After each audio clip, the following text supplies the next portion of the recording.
జై తెలంగాణ.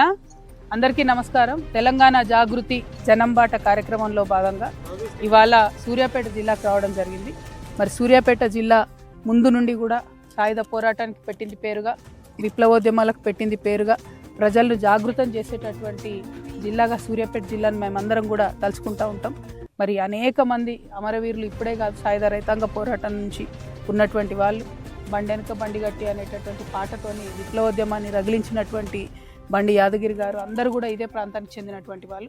ఆ మహనీయులను అందరినీ తలుచుకుంటూ మరి సూర్యాపేట జిల్లాలో జరగాల్సినటువంటి అభివృద్ధి ఎక్కడ ఆగింది, ఎలా ముందుకెళ్ళొచ్చు, దాంట్లో మాలాంటి సంస్థలు, మాలాంటి వ్యక్తులు ఎటువంటి పాత్ర పోషించవచ్చు అనేటటువంటి అంశం మీద ఈ జిల్లా పర్యటన చేస్తూ ఉన్నాం. జాగృతి జనంబాట కార్యక్రమంలో ప్రధానంగా నీటి వనరులు, స్కూళ్ళు, అదేవిధంగా హాస్పిటల్స్ మీద మేజర్గా ఫోకస్ పెట్టడం జరిగింది. ఇవాళ సూర్యాపేట జిల్లాకు ఎంటర్ అవ్వగానే మరి అరవపల్లి మండలం నుంచి ఎంటర్ అయినాం. అక్కడ కేజీబీవి స్కూల్ చూసినాం. మరి అది ఎప్పుడు వాన వస్తే 10 ఏళ్ళ నుంచి స్కూల్ కడితే ఎప్పుడు వాన వస్తే ప్రతి